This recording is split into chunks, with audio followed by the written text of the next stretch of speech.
Hi అండి, బాగున్నారా అందరూ? నేను కూడా చాలా బాగున్నానండి. ఏమండి, ముద్దపప్పు చేస్తాను.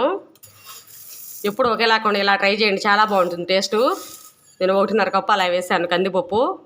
కడుక్కుని పెట్టేసుకుందాం. 1.5 గ్లాస్ అలా వాటర్ పోస్తున్నాను. పప్పు కడిగి పెట్టేసుకున్నాం కదా.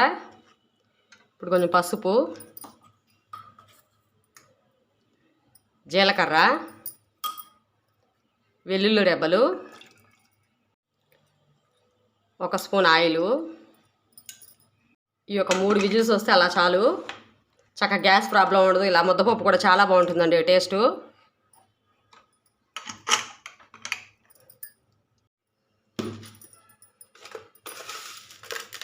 ఇప్పుడు కొంచెం ఉప్పు వేసేసుకుందాం.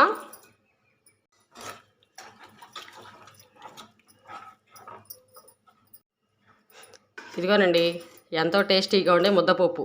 ముద్దపప్పు ఇష్టపడని వాళ్ళు కూడా ఉంటారు కదా, కానీ ఇలా చేస్తే చాలామంది ఇష్టంగా తింటారు. టేస్ట్ చాలా బాగుంటుంది. ముద్దపప్పు కూడా ఒక విషయం అట్లా మాత్రం అనుకోకండి. ఇలా కాదు, మామూలుగా మనం పప్పే ఉడకగా పెట్టేసి చేసేసుకునేదే చూశాను నేను. ఇలా ఒకసారి ట్రై చేయండి, చేయకపోతే కనుక చాలా బాగుంటుంది టేస్ట్. గ్యాస్ ఫామ్ అవ్వదు. టేస్ట్ కూడా చాలా బాగుంటుంది. వెల్లుల్లి జీలకర్ర కూడా పడింది కాబట్టి. దీంట్లోకి ఆవకాయ కానీ పులుసు కూర కానీ ఏదైనా కూడా ఉంటే చాలా బాగుంటుందండి. ఎంత అన్నం తింటాం మనకే తెలియకుండా ఒక ముద్ద ఎగస్ట్రానే తింటాం. ఇంత చూసి వెళ్ళిపోకండి. మీరు చూస్తున్నారు కానీ లైక్ కొట్టడం మర్చిపోతున్నారండి. ప్లీజ్ లైక్ అండి.